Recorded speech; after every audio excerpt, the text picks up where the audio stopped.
श्रोत्यानो, आज आम्ही लेव्हीचे पुस्तक ह्याच्या 19व्या अध्यायाला सुरुवात करीत आहोत. जर आपणाजवळ जुना करार आहे तर अवश्य उघडा. लेव्हीचे पुस्तक 19वा अध्याय. ह्या अध्यायामध्ये सामाजिक पापे, जीवनातील परिस्थितीला लागू होणाऱ्या आज्ञा ह्याविषयी सांगण्यात आलेले आहे. आता आम्ही अशा विभागात येत आहोत जेथे राष्ट्राच्या सामाजिक जीवनाला लागू होईल अशा प्रकारे 10 आज्ञांचे स्पष्टीकरण देण्यात आले आहे. या भागाशिवाय अधिक कृतिशील असे काही असेल असे मला वाटत नाही. श्रोत्यानो, परमेश्वराचा नियम आम्हाला एक गोष्ट सांगतो ती अशी की तुम्ही पवित्र असावे कारण मी परमेश्वर तुमचा देव पवित्र आहे. इस्रायलांच्या जीवनाच्या सर्व पैलूंसाठी ही एक मूलभूत व महत्वाची गोष्ट होती. परमेश्वराची जी आज्ञा होती किंवा त्याची जी अपेक्षा होती त्याविषयी ह्याद्वारे संपूर्ण स्पष्टीकरण देण्यात आले. त्यांच्या रोजच्या जीवनातील प्रत्येक गोष्टीत हे रुजलेले होते. देवाच्या लोकांच्या प्रतिदिवशीच्या जीवनात पवित्रता ही सर्व संबंधांमध्ये व त्यांच्या दिनचर्येत वरच्या स्तरावर होते. आज या गोष्टीवर भर देण्यात यायला हवा. फक्त एक सिद्धांत नव्हे तर आमच्या जीवनात हे असावे असा परमेश्वराचा हेतू आहे. ज्या पवित्रतेची मागणी नियमशास्त्र करते श्रोत्यानो, ती पवित्रता नियमशास्त्र मात्र निर्माण करू शकत नाही.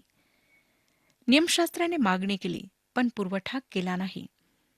त्याने नियमशास्त्राचे नीतिमत्व प्रगट तर केले, परंतु जो एक उच्च स्तर त्याने अपेक्षिला तो मात्र मानवी प्रयत्नांनी गाठला जाऊ शकला नाही. रोमकरासपत्र 3 अध्याय 19 आणि 20 वचने सांगतात. रोमकरासपत्र 3 अध्याय 19 आणि 20 वचने. आपणाला ठाऊक आहे की प्रत्येक तोंड बंद व्हावे व अवघे जग देवासमोर शिक्षेस पात्र ठरावे म्हणून नियमशास्त्र जे काही सांगते ते शास्त्राधीन असलेल्या लोकांना सांगते. म्हणून नियमशास्त्रातील कर्मांनी कोणीही मनुष्य देवासमोर नीतिमान ठरणार नाही, कारण नियमशास्त्राच्याद्वारे पापाची जाणीव होते. हे किती विलक्षण आहे श्रोत्यांनो की देवाने आपला पवित्र आत्मा आमच्यामध्ये वास करण्याकरिता दिला आहे. ख्रिस्ती जीवनासाठी आवश्यक अशी ही एक चैतन्य देणारी गोष्ट आहे.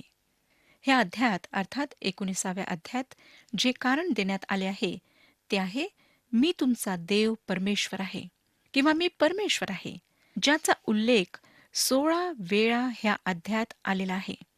परमेश्वर चूक व बरोबर ह्यामध्ये एक स्पष्ट रेखा रेखांकित करतो. पवित्र व अपवित्र ह्यामध्ये तोच अगदी स्पष्ट असे अंतर दर्शवितो. त्यासाठी काही कारण देण्याची आवश्यकता नाही. आता 19व्या अध्यायाच्या 1 ते 8 वचनांमध्ये मानवाचा देवाशी संबंध दाखविण्यात आलेला आहे. 9 आणि 10 वचनांमध्ये गरिबांशी मानवाचा संबंध, 11 ते 18 वचनांमध्ये शेजाऱ्यांशी मानवाचा संबंध, 19 ते 37 वचनांमध्ये जीवनातील वेगवेगळ्या परिस्थितीशी मानवाचा संबंध दाखविण्यात आलेला आहे. आता आपण मानवाचा देवाशी संबंध पाहूया. 19वा अध्याय पहिली 2 वचने. परमेश्वर मोशेला म्हणाला, इस्रायलाच्या सर्व मंडळी सांग की तुम्ही पवित्र असावे कारण मी परमेश्वर तुमचा देव पवित्र आहे. नियम देणाऱ्या मोशेला परमेश्वराने ह्या सूचना दिल्यात व ह्या 10 आज्ञांच्या काही भागाचा विस्तार करतात. परमेश्वर पवित्र आहे ह्या आधारावरच तो पवित्र आचरणाची मागणी करतो. आज सुद्धा परमेश्वर तशाच आचरणाची मागणी करतो हे लक्षात घेणे आवश्यक आहे. करिंथकरास पहिले पत्र 10 अध्याय 31 वचन सांगतं. करिंथकरास पहिले पत्र 10 अध्याय 31 वचन. म्हणून तुम्ही खाता पिता किंवा जे काही करिता ते सर्व देवाच्या गौरवासाठी करा. तसेच करिंथकरास दुसरे पत्र 5 अध्याय 17 वचन. करिंथकरास दुसरे पत्र 5 अध्याय 17 वचन. म्हणून जर कोणी ख्रिस्ताच्या ठायी असेल तर तो नवी उत्पत्ती आहे. जुने ते होऊन गेले पहा, ते नवे झाले आहे. तसेच पेत्राचे पहिले पत्र 1 अध्याय 13 ते 16 वचने सांगतात. पेत्राचे पहिले पत्र 1 अध्याय 13 ते 16 वचने. म्हणून तुम्ही आपले मनरूपी कंबर बांधा व सावध राहून येशू ख्रिस्ताच्या प्रगट होण्याच्या वेळी तुम्हास प्राप्त होणाऱ्या कृपेवर पूर्ण आशा ठेवा. तुम्ही आज्ञांकित मुले व्हा आणि अज्ञानावस्थेतील आपल्या पूर्वीच्या वासनानुसार वागू वर्तू नका. तर तुम्हास पाचारण करणारा जसा पवित्र आहे तसे तुम्हीही सर्व प्रकारच्या आचरणात पवित्र व्हा. कारण असा शास्त्रलेख आहे की तुम्ही पवित्र असा कारण मी पवित्र आहे.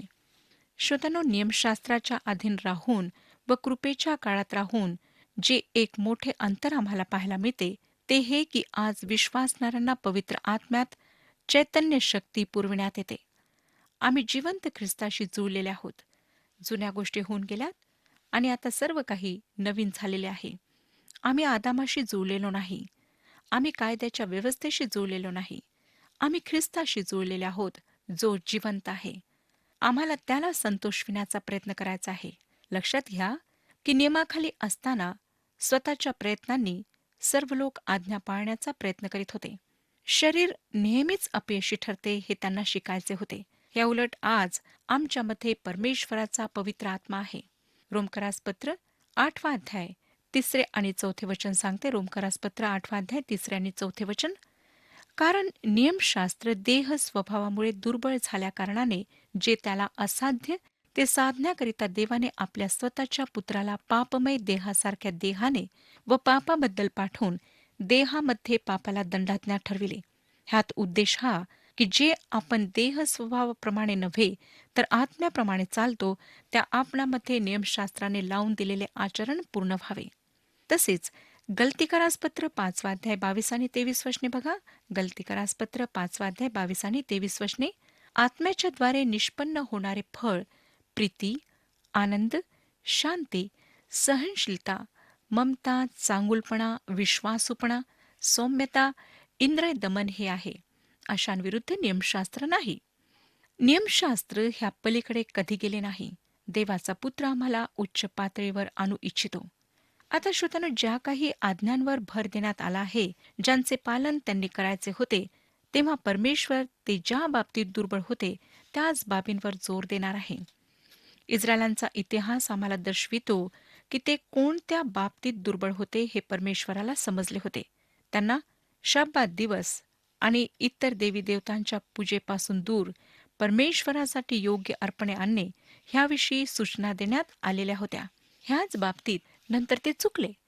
परमेश्वर त्यांना त्यांच्या रोजच्या जीवनात पवित्र राहण्यास सांगतो. 3 वचन बघा. 19 अध्याय आणि 3 वचन. तुमच्यातील प्रत्येकाने आपली आई व आपला बाप ह्यांचे भय बाळगावे आणि माझे शब्बात पाळावे. मी परमेश्वर तुमचा देव आहे. आपणापैकी काहींना आश्चर्य वाटेल की परमेश्वर आता माता पिताचा आदर करणे ह्या आज्ञेपासून सुरुवात करीत आहे. परंतु ह्यात आश्चर्य करण्यासारखे काहीच नाही. जेव्हा आम्ही एका लहान लेकरासाठी परमेश्वराच्या ठिकाणी माता पित्यांना ठेवतो व ते लहान लेकरू माता पित्यांच्या आज्ञा पाळण्यास शिकून परमेश्वराच्या आज्ञा पाळण्यास शिकते. आपणाला बऱ्याच गोष्टींचे शिक्षण घरातूनच मिळते. नंतर तो म्हणतो शब्बात पाळ. परमेश्वर मानवाच्या वेळेचा 1/7 व संपत्तीचा 1/10 ह्यांची मागणी करतो. ह्या 2 आज्ञा ज्या सुरुवातीला सांगण्यात आल्या आहेत त्या 10 आज्ञांच्या 2 प्रमुख विभागांना प्रकट करतात. मानवाप्रती कर्तव्य, देवाप्रती कर्तव्य. प्रभू येशूने त्यांना देवाप्रती प्रेम व मानवाप्रती प्रेम असे सांगितले. मत्ते कृष्णवर्तमान 22 अध्याय 36 ते 40 वचने सांगतात, गुरुजी, नियमशास्त्रातील कोणती आज्ञा मोठी आहे? तो त्याला म्हणाला, तू आपला देव परमेश्वर ह्याच्यावर पूर्ण अंतकरणाने, पूर्ण जीवाने व पूर्ण मनाने प्रीती कर. हीच मोठी व पहिली आज्ञा आहे. हिच्यासारखी दुसरी ही आहे की तू आपल्या शेजाऱ्यावर स्वतःसारखी प्रीती कर. ह्या 2 आज्ञांवर सर्व नियमशास्त्र व संदेष्टांचे ग्रंथ अवलंबून आहेत. श्रोत्यानो, शब्बाताचा नियम नैतिक आधारावर अवलंबून नव्हता, परंतु परमेश्वराच्या इच्छेनुसार इस्रायलांना देण्यात आलेली एक आज्ञा होती. इस्रायलांनी धर्मभ्रष्ट होऊन पाप केले. त्यांना उतरती कळा लागली. त्यांनी शब्बात पाळण्यास नकार दिला आणि त्यांनी म्हटले, आमोसचे पुस्तक 8 अध्याय आणि 5 वचनात, चंद्रदर्शन कधी आटोपेल, म्हणजे आम्हास धान्य विकावयास सापडेल. शब्बात केव्हा संपेल, म्हणजे आम्ही गहू बाहेर काढू, एफा लहान करू, शेकेल मोठा करू व खोट्या तागडीने फसवू. ह्या राष्ट्राविरुद्ध देवाने लावलेला हा आरोप व फिर्याद होती. आता 4 वचन पुढे सांगतं, तुम्ही मूर्तीकडे वळू नये आणि आपल्यासाठी ओतीव देव करू नयेत. मी परमेश्वर तुमचा देव आहे. ह्यामध्ये 2 आज्ञा समाविष्ट आहेत. एकतर मूर्तीपूजेकडे एक नजर सुद्धा टाकू नये असे सांगितलेले आहे. त्यांच्याकडे पाहू नये आणि त्यांची निर्मिती सुद्धा करू नये. 5 ते 8 वचने बघा. तुम्ही परमेश्वराप्रित्यर्थ शांतर्पणाचा यज्ञ कराल तेव्हा तुम्ही मला मान्य व्हाल असा तो करा. त्या अर्पणाचे मांस यज्ञाच्या दिवशी व त्याच्या दुसऱ्या दिवशी खावे. पण तिसऱ्या दिवशी त्यातले काही उरले तर ते अग्नीत जाळून टाकावे. तिसऱ्या दिवशी ते खाणेच अमंगळ कृत्य होय. ते मान्य व्हावयाचे नाही. ते खाणाऱ्याने आपल्या दुष्कर्माबद्दलची शिक्षा भोगावी, कारण त्याने परमेश्वराची पवित्र वस्तू दूषित केली असे होईल. त्या मनुष्याचा स्वजनातून उच्छेद व्हावा.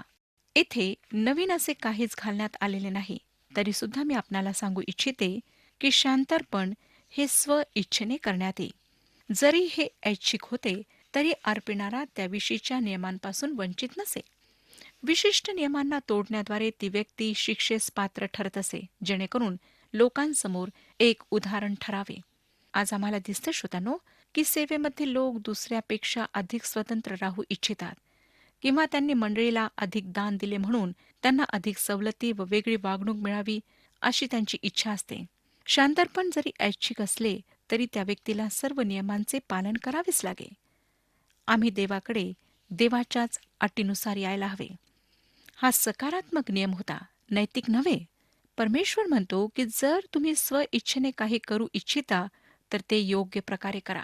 आता आपण गरिबांशी मानवाचा संबंध पाहणार आहोत. 9 आणि 10 वचने सांगतात, तुम्ही आपल्या भूमीतील पिकाची कापणी कराल तेव्हा तू आपल्या शेताच्या कोनाकोपऱ्यातील पीक झाडून सारे कापू नको, आणि पीक काढून घेतल्यावर त्यातील सर्व वेचू नको. आपला द्राक्षमळाही झाडून सारा खुडू नको. तशीच द्राक्षमळ्यात पडलेली फळे गोळा करू नको. गरीब व उपरी ह्यांच्यासाठी ती राहू द्यावी. मी परमेश्वर तुमचा देव आहे. गरिबांसाठी परमेश्वराने केलेली ही अद्भुत तरतूद होती. परमेश्वराने अशा प्रकारे त्यांची काळजी घेतली. त्यांनी फक्त बसून खाऊ नये, तर त्यासाठी काम करावे.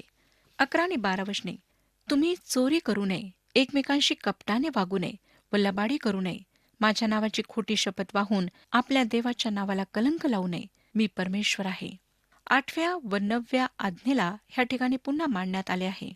निर्गमचे पुस्तक 20 अध्याय 15 आणि 16 वचने सांगतात, चोरी करू नको, आपल्या शेजाऱ्याविरुद्ध खोटी साक्ष देऊ नको. चोरी करणे, फसवणे, लबाडी करणे आणि खोटी साक्ष देणे सर्वांचा येथे समावेश आहे. देवाच्या व्याख्येप्रमाणे खोटेपणाने कुठली गोष्ट करणे म्हणजे चोरी करणे होय. 12व्या वचनात 3ऱ्या आज्ञेचा समावेश आहे. परमेश्वराचे नाम पवित्र आहे. व्यापारात परमेश्वराच्या लोकांनी परमेश्वराच्या नावाच्या पवित्रतेचे प्रदर्शन स्वतःच्या प्रामाणिक व खरेपणाने केलेल्या व्यापाराद्वारे प्रगट करायला हवे. आता 13वं वचन बघा. 19 अध्याय 13वे वचन, आपल्या शेजाऱ्यावर जुलूम करू नको व त्याला लुबाडू नको. मजुराची मजुरी रात्रभर दिवस उजाडेपर्यंत आपल्याजवळ ठेवू नको. जो कोणी आमच्याकरिता काम करेल त्याला मजुरी द्यावीच लागते. अनेकदा लोक आर्थिक रूपाने लोकांना लुबाडतात. याकोबाचे पत्र 5 अध्याय 1 आणि 2 वचने बघा. याकोबाचे पत्र 5 अध्याय 1 आणि 2 वचने, अहो धनवानांनो, जे क्लेश तुम्हाला होणार आहेत त्याविषयी रडून आकांत करा. तुमचे धन नासले आहे व तुमच्या वस्त्रांना कसर लागली आहे. ह्याच अध्यायाचे 6वे वचन पुढे सांगते, नीतिमानाला तुम्ही दोषी ठरविले, त्याचा घात केला, तो तुम्हास विरोध करीत नाही. श्रोत्यांनो, निर्दयतेने घेतलेले काम एक फार भयंकर अशी बाब आहे. तसेच ईश्वररहित भांडवलशाही सुद्धा भयंकर आहे. 14वं वचन वाचूया. 19 अध्याय 14वे वचन, बहिऱ्याला शिव्याशाप देऊ नको, ठोकर लागेल अशी वस्तू आंधळ्यापुढे ठेवू नको. तू आपल्या देवाचे भय बाळग, मी परमेश्वर आहे. परमेश्वर आंधळ्याविषयी बहिऱ्यांविषयी बोलताना स्वतःचे नाव 2 वेळा ठेवीत आहे. दुर्बळ निराधार लोकांकरिता हा परमेश्वराचा कळवळा होय, व जे कठोर हृदयाचे आहेत त्यांच्यासाठी त्याने केलेली निर्भत्सना होय. 15वं वचन, न्यायनिवाडा करिताना अन्याय करू नको, गरिबाच्या गरिबीकडे पाहू नको आणि समर्थापुढे नमू नको, तर आपल्या शेजाऱ्याचा न्याय निस्पृहपणे कर. ह्या ठिकाणी न्यायाधीशांकरिता सांगितलेले आहे, जे आज आमच्या न्यायाधीशांकरिता सुद्धा आवश्यक आहे. ज्या प्रकारे श्रोत्यानो परमेश्वर न्याय करतो त्या प्रकारे त्याने न्याय करायचा आहे. ते सर्व सामर्थ्य परमेश्वराचे प्रतिनिधित्व करणारे आहेत आणि त्यांनी निपक्षपातपणाने न्याय द्यायचा आहे. आता 16 ते 18 वचने पुढे सांगतात, आपल्या लोकांमध्ये चहाड्या करीत इकडे तिकडे फिरू नको, आपल्या शेजाऱ्याच्या जीवावर उठू नको, मी परमेश्वर आहे. आपल्या मनात आपल्या भावाचा द्वेष बाळगू नको, आपल्या शेजाऱ्याची अवश्य कान उघाडणी कर, नाहीतर त्याच्यामुळे तुला पाप लागेल. सूड उगवू नको किंवा आपल्या भाऊबंदापैकी कोणाचा दावा धरू नको, तर तू आपल्या शेजाऱ्यावर स्वतःसारखी प्रीती कर. मी परमेश्वर आहे. कोणी म्हटले आहे की जे काही आपण ऐकता त्या सर्वावर आपण विश्वास ठेवू शकत नाही, पण त्या गोष्टींची उजळणी मात्र करू शकता. आमची जीभ फार भयंकर असे एक अवयव आहे. ती एका अणुबॉम्बपेक्षाही अधिक भयंकर आहे. तो म्हणतो की आपल्या शेजाऱ्याच्या जीवावर उठू नको, म्हणजेच खून करणे. देवाने द्वेष व खून ह्या दोहोंना एकत्र ठेवले आहे. मत्ते कृषुवर्तमान 5वा अध्याय 21 आणि 22 वचनांमध्ये सांगितलेले आहे, खून करू नको, आणि जो कोणी खून करील तो न्यायसभेच्या दंडास पात्र होईल, असे प्राचीन लोकांना सांगितले होते. हे तुम्ही ऐकले आहे. मी तर तुम्हाला सांगतो, जो कोणी आपल्या भावावर उगाच रागावेल तो न्यायसभेच्या शिक्षेस पात्र होईल. जो कोणी आपल्या भावाला अरे वेडगळा असे म्हणेल तो वरिष्ठ सभेच्या शिक्षेस पात्र होईल, आणि जो कोणी त्याला अरे मूर्ख असे म्हणेल तो नरकाग्नीच्या शिक्षेस पात्र होईल. श्रोतांनो, ह्या सर्व नकारात्मक बंधनांसाठी जे उत्तर आहे ते सकारात्मक रूपाने आम्हाला गलतीकरासपत्र 6वा अध्याय 1ल्या वचनामध्ये वाचायला मिळते. गलतीकरासपत्र 6वा अध्याय आणि 1ले वचन. बंधुजन हो, कोणी माणूस एखाद्या दोषात सापडला तरी जे तुम्ही आध्यात्मिक वृत्तीचे आहात ते तुम्ही अशाला सौम्य वृत्तीने ताळ्यावर आणा. तूही परीक्षेत पडू नये म्हणून स्वतःकडे लक्ष दे. जीवनाच्या वेगवेगळ्या परिस्थितीत मानवाचे संबंध आता आपण पाहणार आहोत. 19वे वचन बघा. माझे विधी पाळा. आपल्या पशूंचा भिन्न जातींच्या पशूंशी संकर होऊ देऊ नको. 2 जातीचे बी मिसळून ते आपल्या शेतात पेरू नको. भिन्न सुताने विणलेला कपडा अंगात घालू नको. परमेश्वर त्यांना चिन्ह व उत्सवांद्वारे आत्मिक पाठ शिकवित आहे. मिश्रित प्राणी व वनस्पती करण्यास त्यांना मनाई होती. त्याद्वारे परमेश्वराने सत्य व चुकीच्या गोष्टी ह्यांचे मिश्रण न करण्याचा पाठ त्यांना शिकवला. मत्ते कृषुवर्तमान 13व्या अध्यायामध्ये गहू व निधन ह्याच्या दाखल्याद्वारे प्रभू येशूने ह्याविषयी शिकवले. श्रोतानो, करिंथकरास पहिले पत्र 10वा अध्याय 21व्या वचनामध्ये पॉल म्हणतो, करिंथकरास पहिले पत्र 10वा अध्याय आणि 21वे वचन आता आपण वाचूया. तुमच्याने प्रभूचा प्याला व भूतांचाही प्याला पिववत नाही. प्रभूच्या मेजावरचे व भूतांच्याही मेजावरचे तुमच्याने खाववत नाही. 20 ते 28 वचने सांगतात, जी स्त्री दासी असून एखाद्या पुरुषाशी वागदत झाली असेल पण खंडणी भरून अद्याप मुक्त झाली नसेल, तिच्याशी कोणी संभोग केल्यास त्या दोघांना शिक्षा व्हावी. तथापि तिची मुक्तता झाली नसल्यामुळे त्यांना जीवे मारू नये. त्या पुरुषाने दर्शन मंडपाच्या दारापाशी परमेश्वराकडे आपले दोषार्पण म्हणजे एक मेंढा दोषार्पणासाठी आणावा, आणि त्याने केलेल्या पापाबद्दल दोषार्पणाच्या मेंढ्याच्याद्वारे त्याच्यासाठी याजकाने परमेश्वरासमोर प्रायश्चित करावे, म्हणजे त्याने केलेल्या पापाची त्याला क्षमा होईल. तुम्ही आपल्या देशात जाऊन पोहोचल्यावर खाण्यासाठी हर तऱ्हेची फळझाडे लावाल, तेव्हा त्यांची फळे निषिद्ध समजावी. 3 वर्षेपर्यंत ती तुम्हाला निषिद्ध होत, ती खाऊ नयेत. पण 4थ्या वर्षी त्यांची सर्व फळे परमेश्वराच्या उपकार स्मरणार्थ पवित्र समजावी. मग 5व्या वर्षी तुम्ही त्यांची फळे खावी. असे केल्याने त्यांना तुमच्यासाठी पुष्कळ फळे येतील. मी परमेश्वर तुमचा देव आहे. तुम्ही कोणतेही मांस रक्तासह खाऊ नका. तुम्ही काही मंत्रतंत्र करू नका व शकून मुहूर्त पाहू नका. आपल्या डोक्याला घेरा राखू नका. आपल्या दाढीचे कोपरे छाटून ती विद्रूप करू नका. कोणी मृत झाल्यामुळे आपल्या अंगावर वार करून घेऊ नका किंवा आपले अंग गोंदवून घेऊ नका. मी परमेश्वर आहे. श्रोत्यानो, ह्यामध्ये 7व्या आज्ञेकडे आपले लक्ष वेधण्यात आलेले आहे. ह्याद्वारे दासी स्त्रीचे रक्षण करण्यात आले आहे. ह्याद्वारे एक स्वाभाविक प्रश्न उपस्थित होतो, काय परमेश्वर गुलामीला परवानगी देतो? नाही श्रोत्यानो. परमेश्वर मानवाच्या कठीण हृदयाद्वारे जी पापमय स्थिती निर्माण होते तिला ओळखतो. ह्या ठिकाणी 6 आज्ञा आहेत, ज्या अन्य जातीच्या चालीरीती व अंधविश्वासाला धिक्कारतात.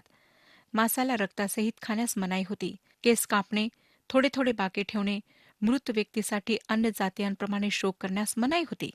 आता आपण 29 पासून पुढची वचने वाचूया. तू आपल्या मुलीला वेश्या करून भ्रष्ट होऊ देऊ नको, नाहीतर वेश्यागमनामुळे देश अतिदुष्टपणाने व्यापून जाईल.